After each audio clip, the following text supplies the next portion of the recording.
Bonjour à tous, Franck Muller, ici Lyon. Nous sommes mardi 23 juin. Je suis ravi de vous retrouver. Je remercie tous ceux, toutes celles qui m'ont envoyé des gentils messages concernant mon état de santé. Nous verrons ce que la suite me réserve. Bien. Je vais tout de suite passer à la fête de la musique.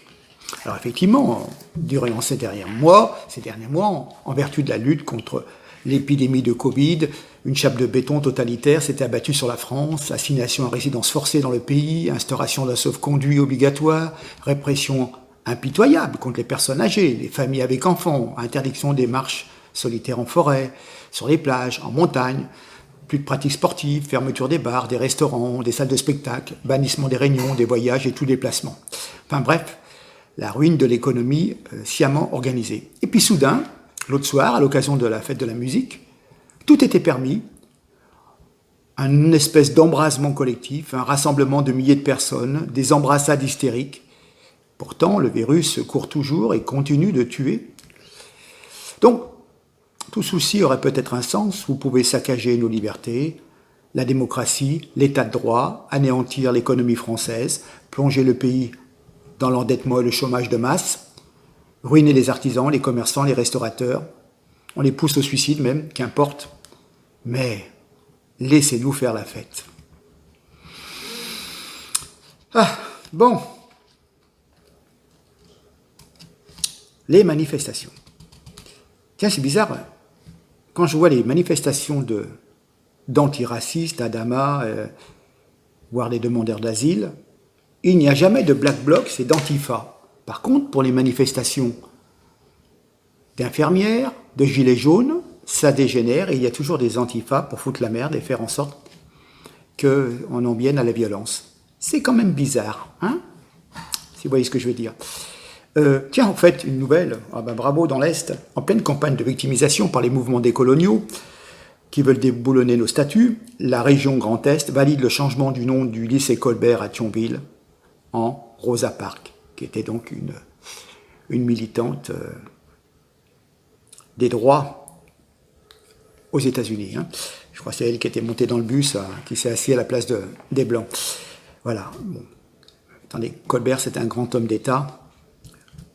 Et c'est du grand n'importe quoi. C'est du grand n'importe quoi. Il a construit l'économie française. Il a fait une loi sur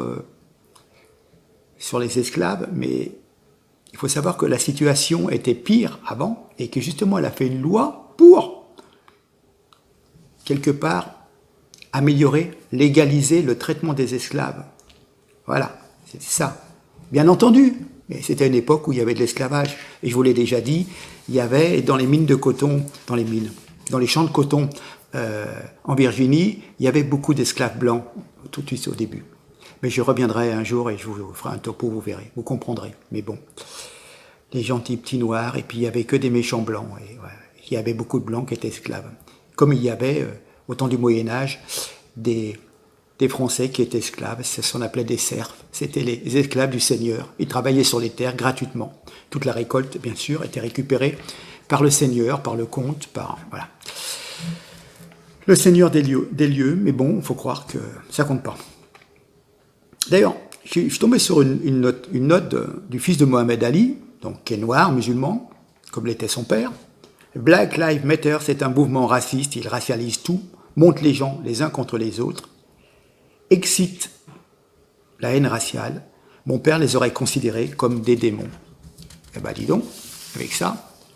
Alors effectivement, Black Lives Matter, ce n'est pas l'appel au respect de la vie d'un noir au titre de valeur universelle, c'est un mouvement opportuniste qui exploite, pour de noirs desseins, si l'on peut dire, un défaut réel de nos démocraties, certainement alimenté en sous-main par des gens qui veulent détruire la souveraineté des peuples, la souveraineté des nations, et désorganiser un maximum, créer une merde sans nom et pour arriver à ce que les gens se tapent dessus.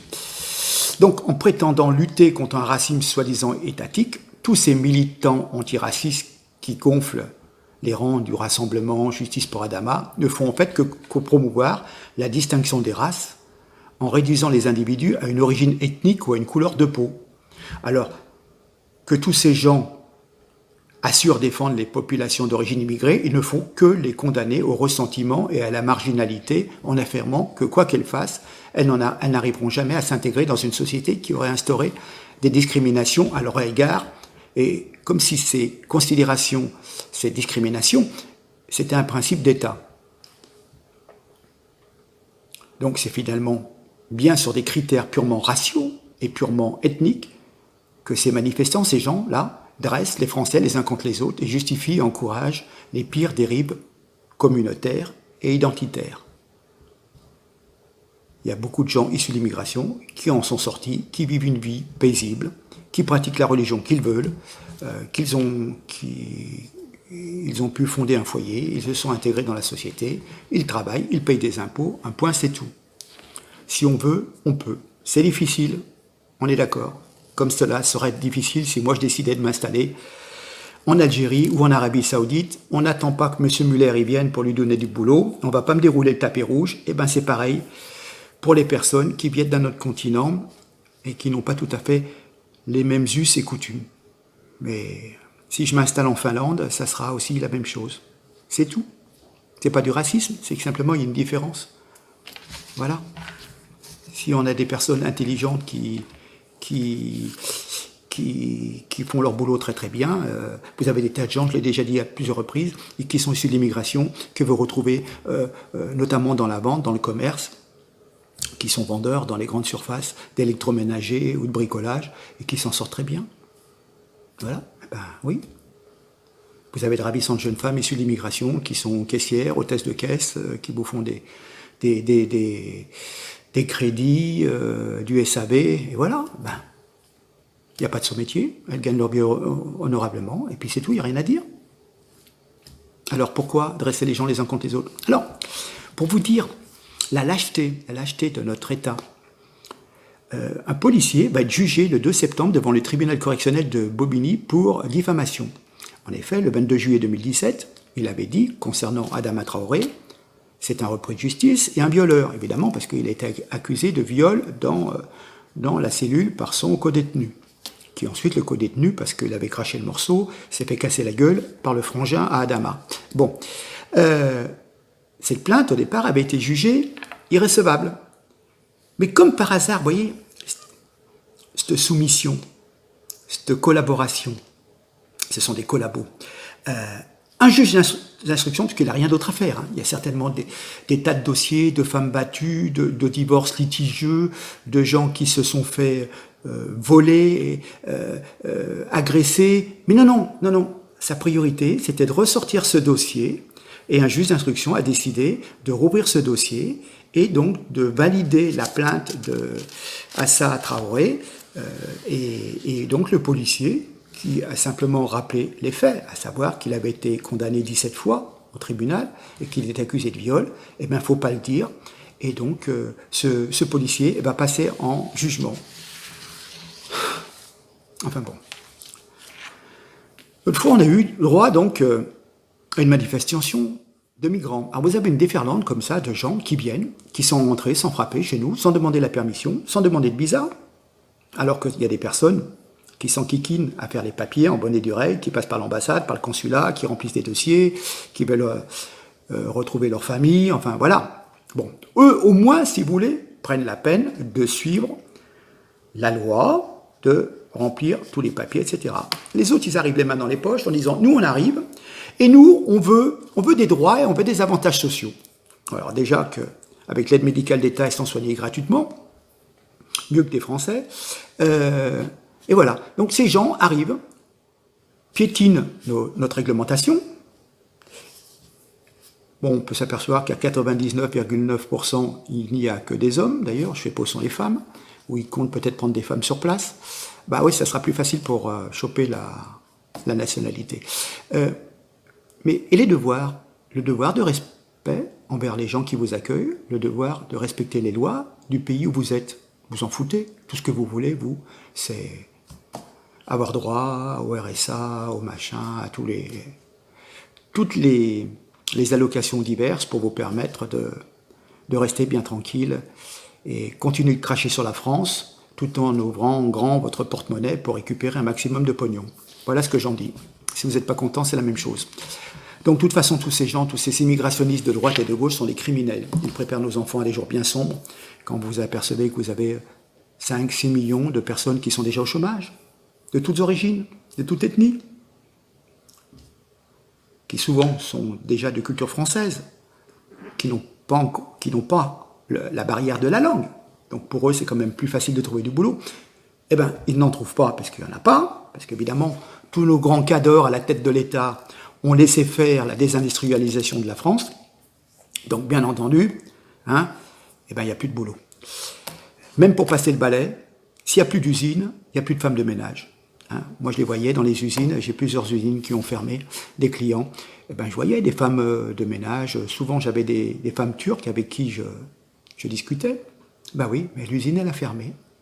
Eh ben, l'usine, elle a fermé. Eh ben, il n'y a plus besoin de personne pour faire le ménage. Et voilà. Donc, c'est une cascade. Tous les salariés, évidemment, ils ont perdu leur boulot. Et même les prestataires de services, eh ben, ils ont aussi perdu le boulot. Vous voyez, je veux dire, donc c'est criminel, parce qu'en fin de compte, ça touche toutes les couches de la population. Enfin bon. Oui, c'est bizarre. Ah oui, c'est bizarre aussi quand il y a des manifestations. Alors non seulement, effectivement, je ne vois pas les black box et les antifas qui viennent perturber les manifestations. C'est uniquement pour les gilets jaunes et pour les infirmiers, mais pour les manifs de migrants et pour Adama, il n'y a pas de perturbation. Mais par contre aussi, les forces de l'ordre, vous savez, celles qui bastonnent, qui éborgnent les gilets jaunes, qui tapent ou qui gazent les infirmiers, eh bien là, on ne les voit pas. C'est-à-dire que vous avez des milliers de personnes qui sont migrants, qui n'ont pas le droit de se trouver sur le territoire français. On ne les arrête pas, alors qu'elles sont en contradiction avec la loi. En plus, les regroupements de plus de 10 personnes étaient interdits.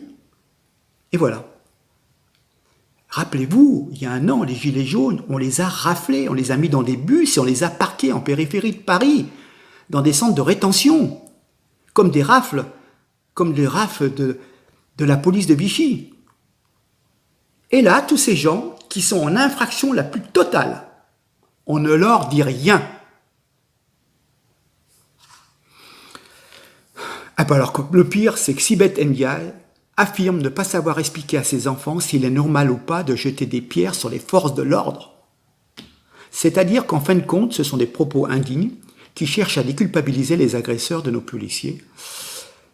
Ces forces de l'ordre qui sont lâchées par ce gouvernement. Bien fait pour elles. Si elles avaient rejoint le mouvement des Gilets jaunes, on n'en serait pas là. C'est dommage, mais ils sont trahis par les élites collaborationnistes. Voilà, donc c'est du grand n'importe quoi. Sibeth Ndiaye, je l'avais déjà dit il y a 1 an et demi, je m'étais fait insulter par beaucoup de personnes issues de l'Afrique. Non, je ne suis pas jaloux d'elle, surtout pas. Jaloux de cette intelligence, non merci, sans façon.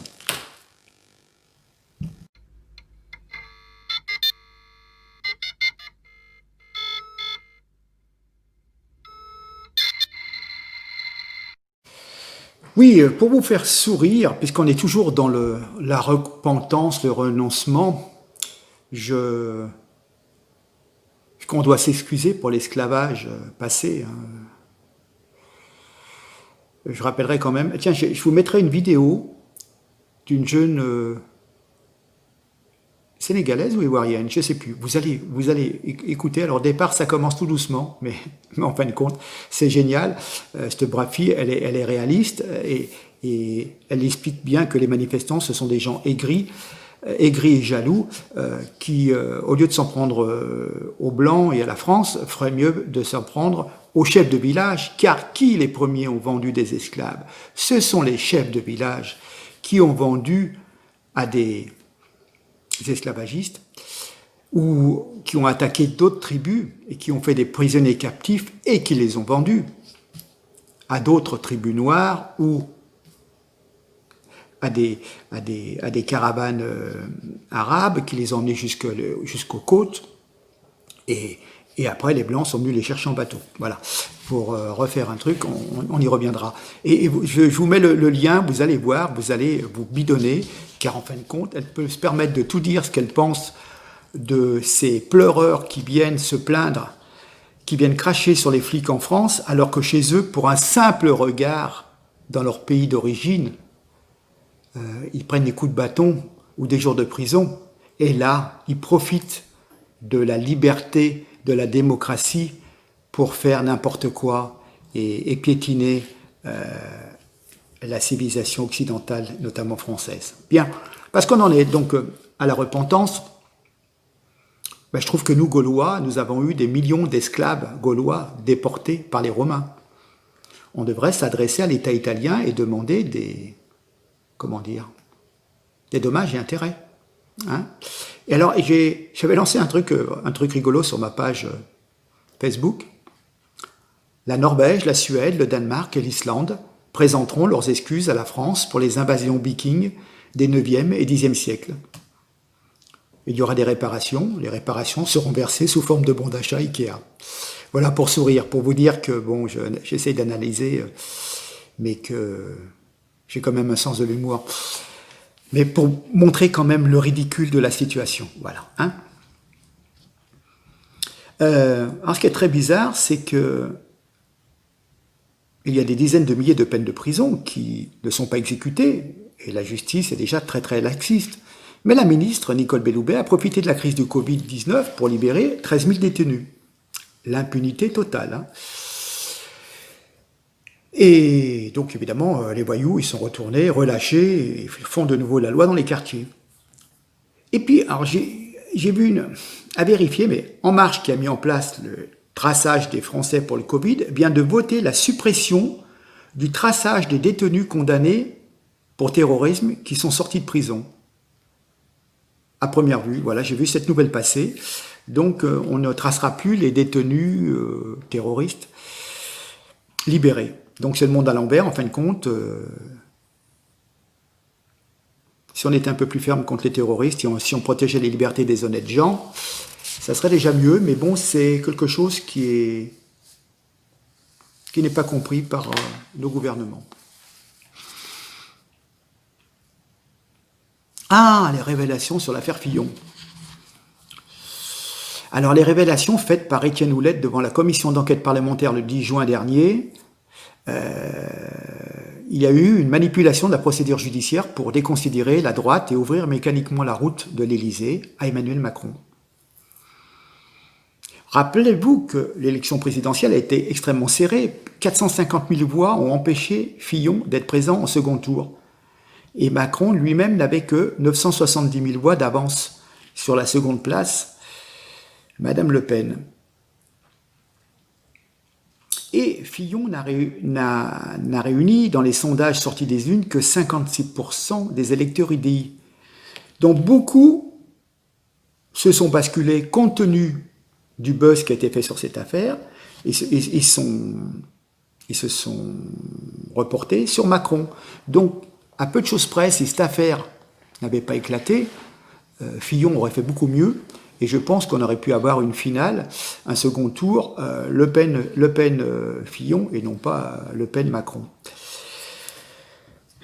Donc, on s'aperçoit que l'élection présidentielle a bien été truquée, et les conséquences sont gravissimes. Le pouvoir d'Emmanuel Macron, qui est déjà bien affaibli, montre encore une fois qu'il ne repose sur aucune base démocratique incontestable. Cette dame, Madame Houlette, qui est maintenant à la retraite, a subi des pressions. Et le parquet général et sa dirigeante Catherine Champrenault ont fait le forcing pour qu'elle accélère la procédure. Et on l'a convoquée et le parquet général lui a demandé d'ouvrir contre son gré, dans les plus brefs délais, une information judiciaire contre M. Fillon. Et puis alors c'est bizarre parce que ces pressions elles sont d'autant plus flagrantes qu'après l'élection, les procédures sont devenues immédiatement moins urgentes, Macron était passé et le procès s'est finalement tenu 3 ans après. Donc où était l'urgence? De qui se moque-t-on? Cherchez bien. Donc, on connaissait déjà les manipulations médiatiques de la campagne, la couverture hallucinante du ministre candidat Macron, un temps de parole sans lien avec les règles de la du CSA. D'autres candidats étaient censurés, des débats au mépris des règles démocratiques, parce qu'on voyait retenir que les 5 ou 6 meilleurs, les plus en vue des candidats, les autres n'avaient pas le droit de s'exprimer. Rappelez-vous la sortie de Nicolas Dupont-Aignan du journal de TF1 parce que justement on ne voulait pas l'inclure dans le débat des présidentielles. Enfin bon.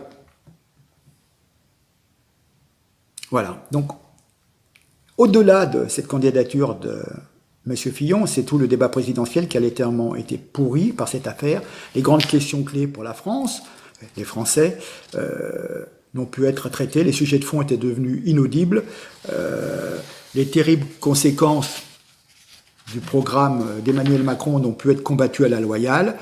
Ce n'est qu'après l'élection que nos concitoyens ont découvert, bien entendu, la vérité, provoquant de graves crises sociales avec les Gilets jaunes et le mouvement contre la réforme des retraites. Donc il y a eu un tintamarre de mise en scène sur l'affaire Fillon, et on a oublié les nombreuses affaires Macron qui sont passées inaperçues. Mensonges sur les bandes d'Alstom, de Technip, de Lafarge, d'Alcatel. D'ailleurs, tiens, Alcatel va encore licencier. Alcatel qui a été vendu par Macron à Nokia. Encore 1000 chercheurs vont partir. Des chercheurs qui travaillent sur la 5G, quelque chose à venir. Eh ben non, on va les virer. Il y a eu des accords honteux avec les concessionnaires d'autoroutes et les concessionnaires de gestion de l'aéroport de Toulouse. 2 contrats sévèrement critiqués ensuite par la Cour des comptes. Pourtant, c'est pas des violents, la Cour des comptes. Et puis, oui, il y a eu une disparition d'au moins 2 millions d'euros du patrimoine entre les déclarations du ministre Macron et du candidat Macron. Ça s'est évaporé. Des donateurs illégaux, des levées d'argent à l'étranger, enfin bon. Ça montre bien, avec ces révélations sur Fillon, à quel point les institutions sont malades et rongées par des réseaux de copinage. D'ailleurs, la dirigeante du parquet général, qui a poussé donc à cette affaire, est une ancienne collaboratrice de Ségolène Royal, dont la nomination, selon la presse, a été décidée par François Hollande suite à un voyage aux Antilles avec Ségolène. Donc voilà, notre République, effectivement, n'est ni transparente, ni démocratique.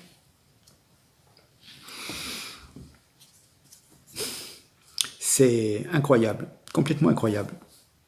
Il faut espérer que les révélations de Madame Moulette ne restent pas sans lendemain. Il faut ouvrir un vaste débat sur l'indépendance de la justice et les contre-pouvoirs dans notre pays. Et il y a un grand ménage à faire dans les rouages de l'État. Mais ça, c'est une autre question. L'essentiel déjà, c'est que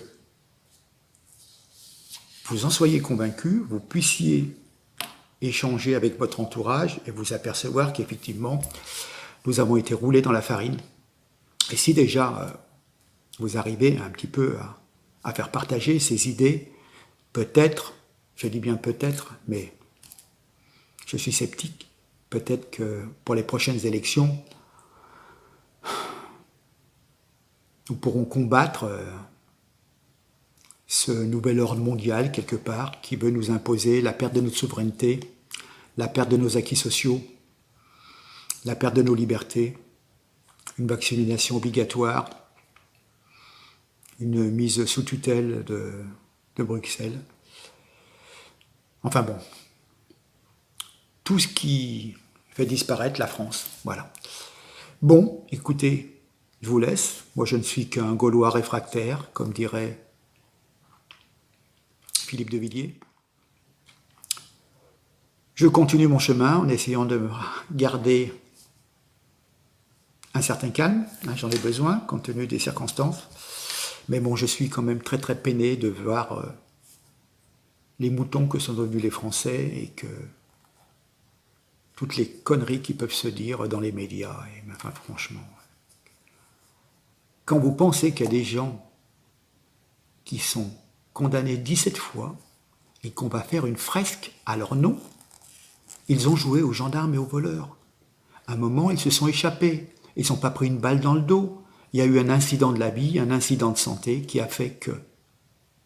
Et cette dame, Assa Traoré, ah oui, je suis tombé, dernière chose, Assa Traoré se permet d'aller se balader dans les écoles et de faire des conférences, de bourrer le mou à nos enfants en expliquant que l'État est raciste, que la police est raciste et que les gens des quartiers sont tout le temps discriminés.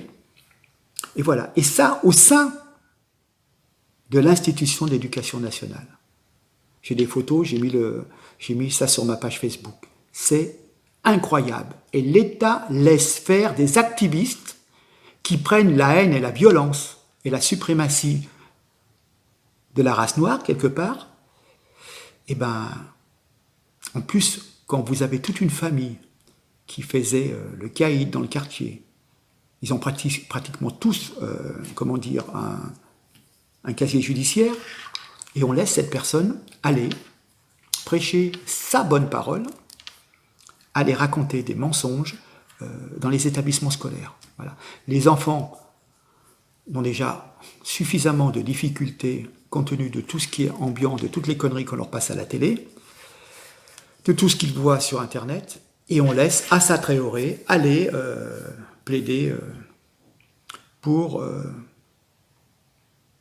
sa parole. Voilà, et c'est contre-vérité. Bien. Comme quoi, l'État est complice.